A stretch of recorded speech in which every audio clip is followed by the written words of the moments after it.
आज हम एक ऐसी अद्भुत औषधि लेकर आपके सामने उपस्थित हुए हैं जिसको कहते हैं इफ्तिका भस्म। ये देखिए, इफ्तिका भस्म, इसी के बारे से आज हम बताएंगे कि इसका उपयोग क्या है, कैसे कैसे लेना है। इसके बारे से आप लोगों को बताएंगे। ये हमारे शरीर की बहुत प्रकार की रोग को ठीक कर सकते हैं। हमारे अनेकों अनेकों प्रकार की रोग को ठीक कर सकते हैं। आइए हम उसके बारे से जानना किस किस काम में आते हैं। इफ्तिका भस्म को ऐसे ऐसे रोग के लिए उपयोग किए जाते हैं आयुर्वेद में, जिसका उपयोग आप भी करें और अपने जो रोग हैं उसे बिल्कुल ठीक कर सकते हैं। ये बहुत ही ऐसी चमत्कारी औषधि है ये। इफ्तिका भस्म को आयुर्वेद में अमृत के समान माने गए हैं, क्योंकि ये हमारे शरीर की रक्त को रोक सकते हैं। किसी प्रकार की हमारे शरीर में रक्त बह रहा है उसको रोक सकते हैं।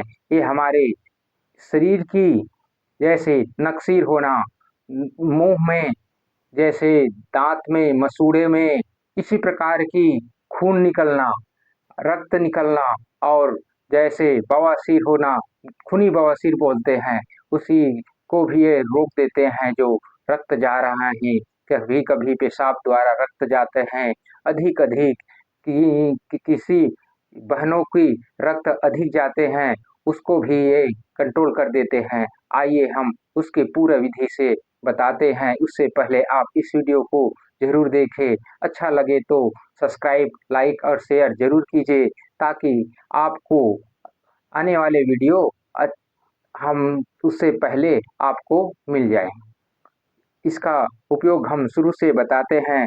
जैसे कि हमारे नाक किसी कारण से फट जाते हैं और खून बहने लगते हैं, छोटे बच्चे से लेके पूरे उम्र के, गर्मी की वजह से, किसी चोट की वजह से, किसी न किसी कारण से हमारे नाक से खून बहने लगते हैं, उस खून को रोक देते हैं ये इफ्तिका भस्म। इसके थोड़ा से आप किसी तेल में लगाकर इस इफ्तिका भस्म को आप उस जगह ऐसे लगाएंगे तो आपका जो रक्त बह रहा है वो रुक जाता है। और हमारे मुंह में अगर छाला पड़ जाते हैं, मुंह फट जाते हैं, जैसे जीभ का जो बीच है या कोर है वो फट जाते हैं, और हमारे मसूड़े में सूजन आ जाता है, दांत में दर्द होने लगता है, दांत में खून आने लगता है, जैसे पारिया बोलते हैं, उसको अगर आप इस इफ्तिका भस्म को आप उस जगह आप लगाएंगे, या ब्रश जैसे मसूड़ों में आप जैसे मंजन कर रहे हैं उस समय अगर आप इसको मंजन की तरह अगर घसेंगे तो खून जाना, मसूड़े में सूजन हो जाना, ये सब ठीक हो जाते हैं। मुंह में छाला पड़ना ये भी ठीक हो जाते हैं। मुंह में बदबू आना ये भी ठीक हो जाते हैं। और हमारे गले में टार्सियन हो जाते हैं, खांसी, सर्दी, श्वास रोग के वजह से, तो हमारे जो टार्सियन है उसे बिल्कुल ठीक कर देते हैं, क्योंकि ये कफ, वात, पित्त तीनों को इसे शांत करने की अद्भुत शक्ति है।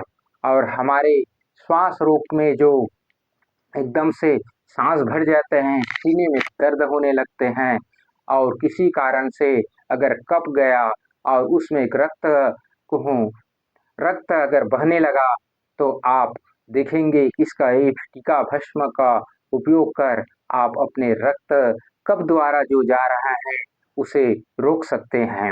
और हमारे पेट में अल्सर हो जाते हैं, पित्त अधिक बढ़ जाते हैं, और हमारे अनेकों प्रकार की एसिड बनने लगता है, चाहे खान पान की वजह से या कोई बीमारी की वजह से, किसी कारण से हमारे आमाशय में एसिड बहुत बनने लगता है, तो उस एसिड को कम कर हमारे आमाशय की अल्सर यानी छाला पड़ना, सूजन हो जाना, ये सब को ठीक कर देते हैं।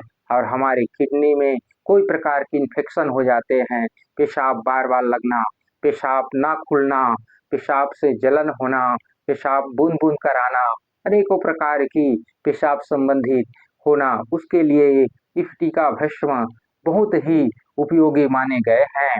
और जिस बहनों की अगर रक्त ज्यादा बह रहा है उसे रक्त रोकने की अति उत्तम औषधि है। और जिस बवासीर के लिए, रक्त बवासीर के लिए भी ये बहुत उत्तम है। इसे आप लगा सकते हैं और खा भी सकते हैं। इसका अगर किसी कारण से हमारे हाथ पैर या किसी जगह कट छिल जाए, उस जगह आप इसको लगा दिए जाए तो आपका जो रक्त बह रहा है, जो घाव बन रहा है, उसे बिल्कुल धीरे धीरे ठीक कर देते हैं। ये इफ्तिका भस्म, इसका उपयोग हमारे आयुर्वेद में बहुत ही चमत्कारी औषधि के रूप में बताए गए हैं।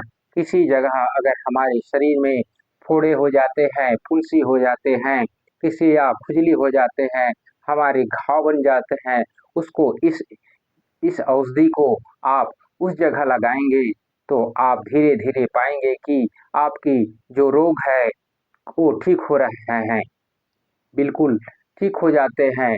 अगर मवाद भी जा रहा है उसे सोख देते हैं और सुखा देते हैं, रक्त जा रहे हैं उसे रोक देते हैं।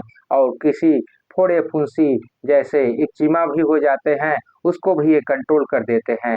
हमारे चेहरे में अगर कील मुहासे हो जाते हैं, उसको भी ये ठीक कर देते हैं। हमारे आयुर्वेद में बहुत ही अति हुई उत्तम औषधि के रूप में बताए गए हैं। और इसकी मात्रा आप आपको बताते हैं।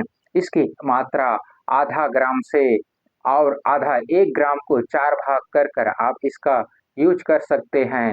इसका अगर छोटे बच्चे को आप खिलाना चाहते हैं तो पहले डॉक्टर या वैद्य से आप सलाह ले लें, उसके बाद ही इसको आप यूज कीजिएगा। अगर वो गर्भवती हैं तो उसको आप देना चाहते हैं तो आप पहले अब किसी चिकित्सा से आप संपर्क कर आप उसको फिर खिला सकते हैं। बिना चिकित्सा या सलाह के आप छोटे बच्चे और गर्भवती को ना दें। या अधिक समय से किसी बीमारी से ग्रस्त हैं, लंबा समय से अगर ग्रस्त हैं तो भी आप बिना चिकित्सा सलाह से इसका यूज ना करें, क्योंकि रोग आने हैं और दवाई आप आने कर रहे हैं तो इसका मिलजुल नहीं होता और वो ठीक नहीं हो पाता।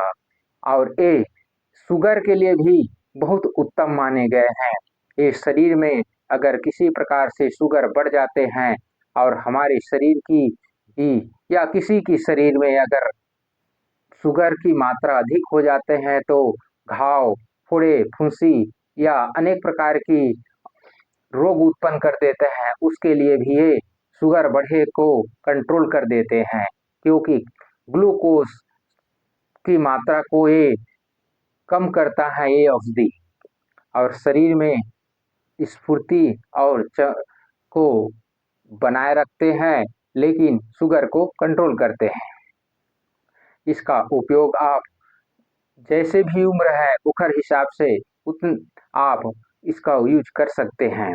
इसका उपयोग ऐसे तो एमजी के हिसाब से 125 एमजी से आप 500 एमजी तक इसका यूज कर सकते हैं।